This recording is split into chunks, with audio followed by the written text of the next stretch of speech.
Good morning, students. So, in the last topic, we discussed epithelial tissue, and today we'll be discussing about connective tissue. So, first of all, let's see what are connective tissues. Connective tissues, as the name suggests, that these are the tissues which helps in connecting different parts of our body. Connective, connective tissues contain cells in a matrix. Matrix is a medium, and matrix is a chemical substance and in solid, liquid, or jelly form. It can be in any of these forms. And connective tissues, they are of various types: blood, bone, cartilage, ligaments and tendon, adipose, and areolar tissue. So we'll be discussing about these different types of connective tissues. So let's begin with the first one, that is blood. All of you know what is blood. It is a fluid connective tissue. Why fluid? Because it is present in liquid, or it can easily flow. So blood is a fluid composed of blood cells, platelets, and plasma. That is liquid matrix. The medium here is liquid, because plasma is basically its water. It is constituted by mainly water, and proteins are also present there. So all the blood cells, they are present there in this liquid matrix or the medium, which is called plasma. It flows throughout the body and transports various materials like gases, digested food, waste materials, and hormones. And blood also helps in regulating our body temperature. Yes, this is also very important. Blood plasma, it contains two types of blood cells, that is RBC and WBC, that is red blood cells and white blood cells. And of course, yes, one more is there, that is platelets. They are also present there. So this diagram shows three different types of blood cells which are found there in the blood. That is, this diagram shows centrifuge blood sample. After centrifugation, these blood cells being heavier, or since they have more density, they'll settle down at the bottom of the tube. Now these are the different types of cells, cell type, and these are numbers per microliter of blood, and these are the different functions. The cellular element is around 45%, and let's see. First is RBC, red blood cells, or red blood corpuscles, or erythrocytes, and their number is around 5 to 6 million per microliter, and their main function, or the function is to transport oxygen, and carbon dioxide is basically it is transported in plasma in soluble form. And next is leukocytes, or which are also called as white blood cells or white blood corpuscles. They are from 5,000 to 10,000, and they are mainly responsible for our immunity, or they develop our immune system. These are of different types, as you can see here: basophil, eosinophil, neutrophil, lymphocyte, monocytes. These are different types of WBCs. And as you can see, the difference between these two here, RBC, since they are red in color, because they have a pigment of iron called hemoglobin, and due to that they are red in color. But unlike red blood cells, WBCs, they don't have any pigment, so therefore they are white, or you can say they don't have any color. So therefore they are also called as white blood cells, and these are different types of WBCs depending upon the shape of the nucleus. As you can see, the nucleus is of different shapes, so therefore they have been given different names. And Last, that is the platelets. These are around 2,50,000 to 4 lakh in per microliter, and platelets, they are responsible for clotting of blood. You must have realized that whenever we have any injury or we have any cut or wound, blood comes out of it, but after a minute or two it stops bleeding because of the clotting or a membrane which develops over that wound, and that is mainly carried out by these platelets. Now next connective tissue is bone. All of you know what is bone, and this diagram shows the picture of a microscopic view of a bone. These are the different components. As you can see here, blue and red, these are blood vessels. Here it is written Haversian canal. It surrounds these blood vessels. Lamella, these are the layers, thin layers. And osteon, these are cylindrical structures which are present there in the bone. And osteon of compact bone, these are compact, and trabeculae of spongy bone. Since they have different structures depending upon their arrangement, so different names are given.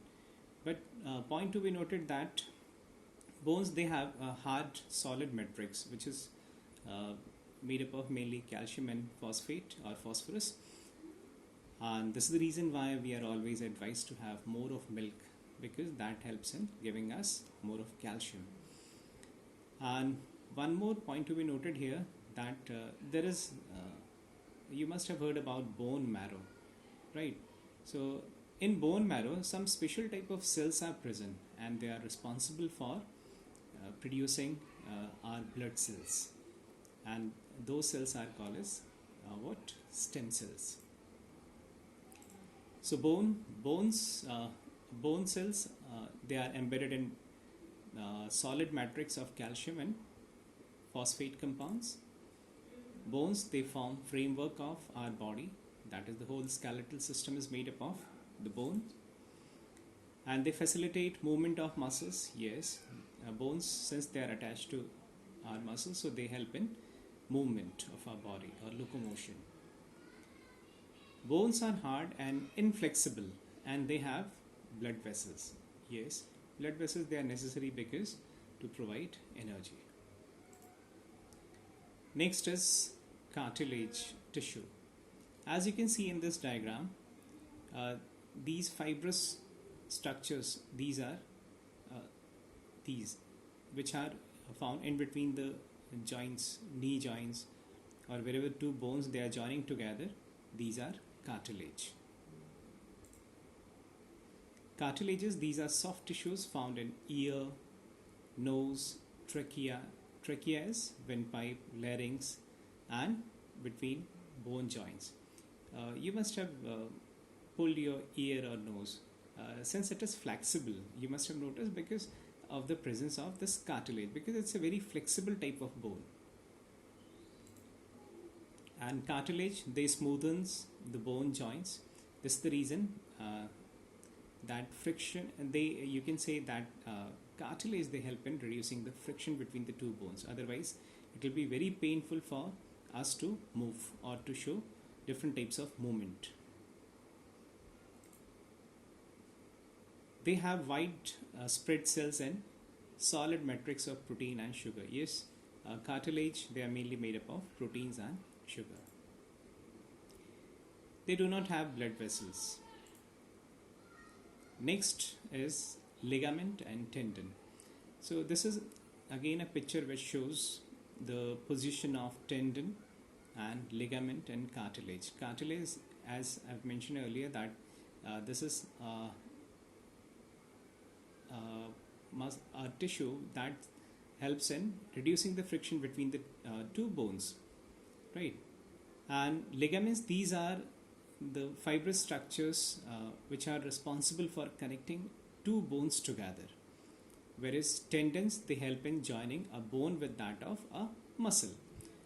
So fibrous tissues which are responsible for joining muscles and bones, they are called tendon, and bone to bone, they are called as ligaments. And cartilage, this is a soft tissue which is present there in between the bone joints, and it reduces the friction, or it facilitates easy movement of the bones.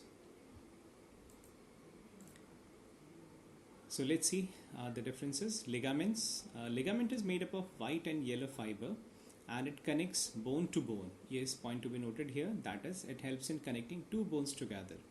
It is more flexible compared to tendon. Flexibility is more, and of course strength is also there. Tendon is made up of white fibers, and they connect bones to muscles. Yes. As you can see, ligament, they connect bone to bone, but these tendons, they connect bones to muscles. Next is adipose tissue. You must have noticed that some people, they are obese, or they are fatty. That is because of the deposition of some fat or adipocyte or adipose tissue under their skin. As you can see in this picture here, this yellow portion which is shown here, this is actually the section of a skin, right? So here adipose tissue is there, this is present here.